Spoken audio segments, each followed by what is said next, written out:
If you're interested in learning calligraphy and you want to do it for free, I have a calligraphy workshop that I created just for you. I know how frustrating it is to buy the wrong tools, to not know how to use them, for everything coming out of your pen to look like nonsense. That's why I created this training. It's about an hour long. It shows you exactly what tools to buy, how to prep those tools, how to get started right, and how to continue practicing so that you actually get good at calligraphy. And bonus, it will tell you a little bit more about how to continue working with me if you want to learn calligraphy from me. So that's at freecalligraphyworkshop.com, all one word, freecalligraphyworkshop.com. Hope to see you inside. Hey there, welcome back to the Shinah Show. I wanted to start off this episode by just saying thank you. Thank you so much to everyone who is listening, who has left me a kind word on Instagram or left a review or a rating for this show. I truly, truly appreciate it. It's what kind of keeps me going and keeps me excited to keep making this show. So thank you to you who are listening. This episode, I wanted to do for you, more literally, more directly, because it's a Q&A episode. I put out a call for questions. What do you want me to answer for you on the Shinah Show? What would you like me to talk a little bit more in depth about? And I put that question box up on my Instagram. So if you're not following me on Instagram, why not? Come follow me. I post calligraphy videos, tips, like glimpses into my behind the scenes, day to day. It's kind of my favorite place to hang out. So definitely come follow me there. I'm at Crooked Calligraphy on Instagram. So I put the question up there. And you know what? I started with kind of general, hey, what general questions would you like to know about? And very quickly, I noticed that it was mostly business questions. Y'all are really curious about getting my perspective and experience and advice on starting your own creative business. So I'm going to do that. I'm going to focus in on the business questions, and then hopefully maybe in the future we can do another Q&A on sort of different topics. But for now, let's dive into the business questions. So first question I got from Gianix. I'm going to try to pronounce these Instagram handles, and I'm going to probably not do a great job with a lot of them. So, forgive me for that. But how did you know when you were ready to start selling your work? This is a question I get so often. And my response is, you can't wait until you're fully ready to start putting your work out there and selling it. If you wait until you are 100% ready and confident, you have waited too long. That's what I've learned in my 5 years of business and seeing so many other of my students go out and try to do this thing. So I wasn't 100% ready and confident. I had only been doing calligraphy for 2 or 3 months before I started designing greeting cards and putting them out there in the world. But it's okay. You should be a little bit uncertain and scared when you first put your stuff out there. It means you are being brave, right? And taking that step, because you can't be fully 100% ready and confident until you've actually done the thing, right? So by definition, you should be a little bit scared and unready. But what I would say is I started kind of putting it out to my friends and family first. Hey, I'm doing this calligraphy thing. I'm interested in making it a business and selling my calligraphy. Here are some samples of the stuff that I can do. Anybody want me to create like a custom card for them or something? Putting it out to my friends who I knew wouldn't treat me harshly and shut me down. And that's how I gained the confidence to continue putting my stuff out there. And then I started an Instagram.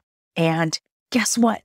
When you first start an Instagram account, nobody's following you. And that is a good thing, because nobody can watch as you try and experiment and mess up and tackle that learning curve. So that's what I encourage, is don't wait until you're 100% ready.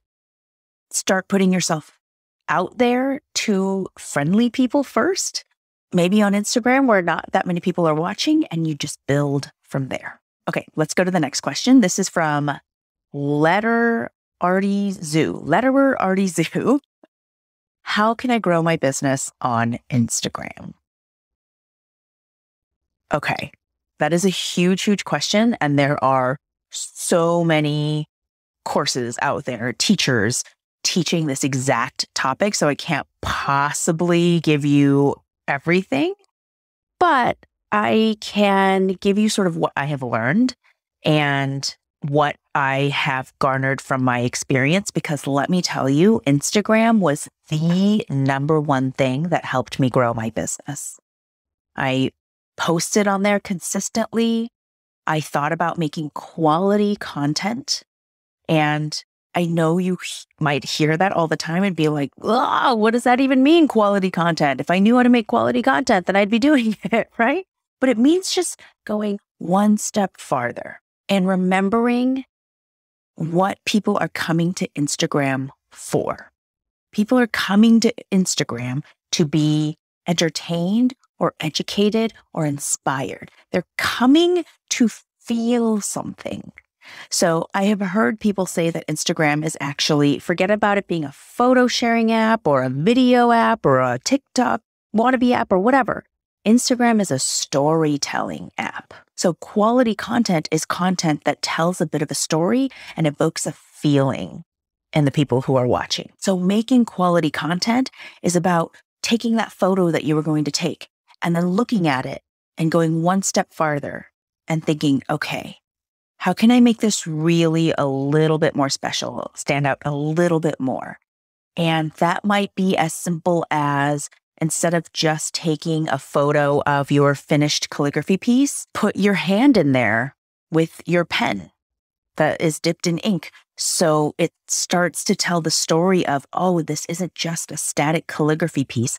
Somebody made this. Now I can imagine, oh, that hand belongs to someone. That pen, they dragged it across the page. You see how adding elements of storytelling and a little bit extra can just be very simple, but it does take a little bit of extra thought. That is my best advice for growing your business on Instagram, is posting quality, consistent content, as consistent as you can do. If you are not in a place to post every single day, don't burn yourself out trying to post every single day and then be inconsistent and just stop showing up one day because you got tired, right? Maybe commit to 3 times a week, 2 times a week, and then, 3 times a week on stories. Whatever it is that works for you, commit to what you can show up for. The second best piece of advice I can give to you on Instagram really flows from that first piece of advice. Creating quality content is about shifting your focus from you, the creator, to whoever is watching, whoever you want to come upon your work, and you want them to stop. And you want them to maybe click into your bio. You want them to click a link. It's about getting more into the brain and emotions of that person who you're trying to target. So instead of just posting, photos of all the things that you've worked on and saying something like, oh, I absolutely loved creating this piece, it's shifting into, okay, who do I want to see this? Who is my customer? Is it busy moms? Is it college-age students who want a cheap way to decorate their dorm? Is it a big company who needs calligraphers for an event?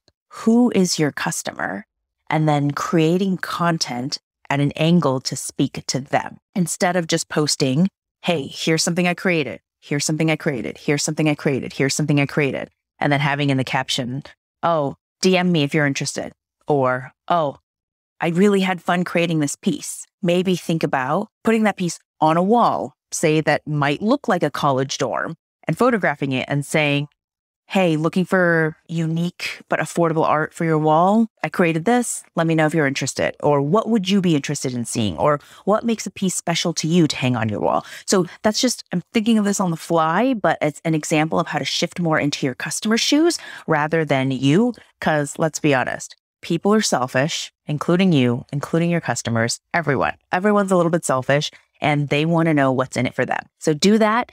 Storytelling, think about your audience, quality, consistent content. That's the best way to grow on Instagram. Next question, and I got a few different varieties of this question, but it essentially boils down to, how do I get clients? And this came in from Al-Hodji. I told you I was going to butcher these names. I joined a wedding group in my area and posted, but no luck. Or Halima's Calligraphy. I've messaged event managers and local businesses, but nobody responds back. I'm really losing inspiration. I'm getting discouraged. I want to give you some tough love here. If you've joined a wedding group and posted once, or if you've reached out to a few event planners and local businesses and are not hearing back, and that is your reason to give up, my tough love is it takes more than that. It does take a lot of putting yourself out there and rejection in order to start getting those first clients. I'm going to give you the analogy of professional basketball. Basketball, I actually was really into growing up. Michael Jordan and the Chicago Bulls and just watching them excel. And Michael Jordan is, of course, the epitome, like the greatest basketball player to have ever played the sport. Can you imagine if Michael Jordan, when he first started basketball, threw like a couple of baskets they missed, and he was like, oh, well, I'm getting discouraged. I guess this isn't for me. I guess I'm not cut out for this. Like, yeah, I'm not going to do that anymore. No! Michael Jordan was great because he was so dedicated, because he practiced, because he showed up day after day after day, and he wouldn't give up, and he wouldn't let others give up. So why should we expect that an athlete, any level of athlete, right? You expect that you shoot hundreds of baskets in order to perfect your technique. You practice hour after hour.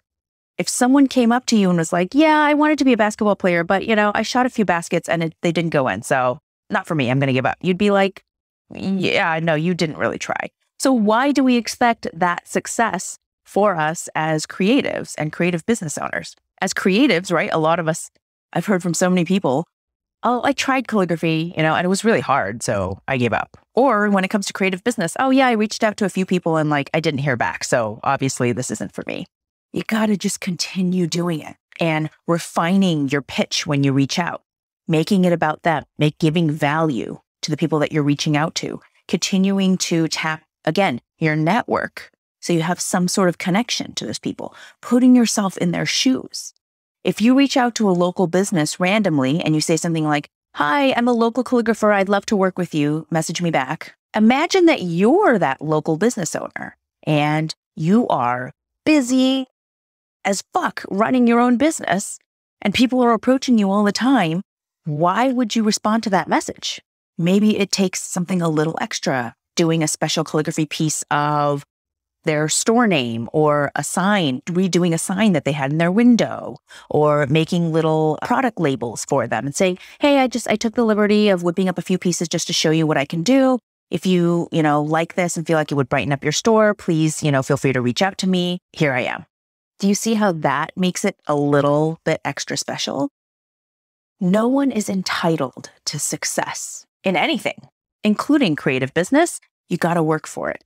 It's absolutely possible, but it is not easy. And you don't deserve it. You got to put in the effort. So that is my overall point is you cannot expect instant success. If you want to be successful in business, you have to be willing to put yourself out there and be rejected and be ignored and fail and learn from those mistakes. That's the best advice I can give you, is really get into the mind of your clients, your prospective clients, give them value and keep showing up and doing that, and don't expect instant success. Also, tap your network, because that's really, there's more there than you probably think. The next few questions are going to be a little bit more detailed, tactical questions. The first is from the letter grain. What systems are important to set up first when you're starting out a creative business? So when you're first starting out, there is so many potential things that you could be doing. I would say the first systems, right? Those are things, processes that you put in place that help you to keep organized and on track, and that help automate things so that you're not doing the same thing over and over again. The most important systems when you first start out are how to manage and track your money. So important, and I know so scary to a lot of beginning creative business owners, and something you want to avoid, but so important. So it can be as simple as signing up for QuickBooks Self-Employed, $10 a month, and it literally helps you to separate out your business and your personal expenses. You need to track your money in the beginning in order to see what is actually profitable.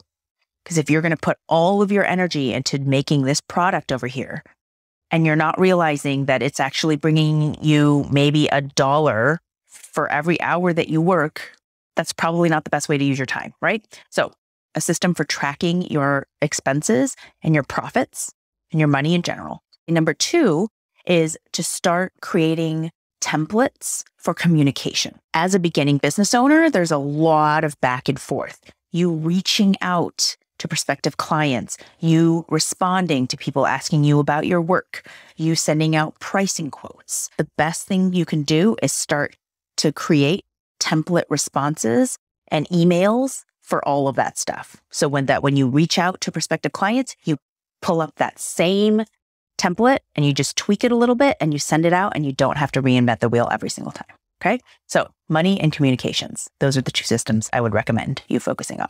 Next question is from Michelle Burgett. How do you figure out pricing? Okay. This episode is already getting longer than all of my other episodes because I have so much to say. So I'm going to give you a really brief rundown on pricing, and then I'm going to save that for a whole other episode, which I'm happy to do because it's such a deep topic. The best thing I would say to figure out pricing is number 1, do your market research. So go out on Etsy, look at other calligraphers' websites, look at other offerings you can find elsewhere, and just get a sense of where the market is on pricing, okay? Because that's important. And then number 2, think about what you want to make as an hourly rate. So what do you want to take home in your pocket that you can spend as your hourly rate? Is it $20 an hour? Is it $40 an hour? Is it $60? Is it $100? And then really working backwards from there and understanding that, okay, there are expenses that come out. There is time that I put into a project that's not just working on the project. It's communicating with the client. It's setting up my web page. It's sending out a pricing proposal, right? All those things. But having in mind, okay, my aim is to make this much per hour. And that will really help you to guide your pricing. All right, I'm going to close out with this question that really just struck me. And I so want to respond. It's from Shivani Manik. Are there any sure and safe calligraphy ventures to get started with? It's a great question, right? I feel like it's a true, honest question from that scared part of all of us that wants safety and a guarantee. So my short answer is no. No. There are no sure and safe ventures because nothing is certain in life. We think that things are certain. We think that things are a more predictable, safe path, but really there's no certainty. A meteor could strike us all tomorrow. You could get hit by a car. Any number of things could happen. Aliens could land, right? So really, like the sort of, in the grand scheme of things, nothing is certain. But that's also true of business. Look, if there were a sure and safe way to go out there and start your creative business, then everyone would do it. And it wouldn't even be fun anymore.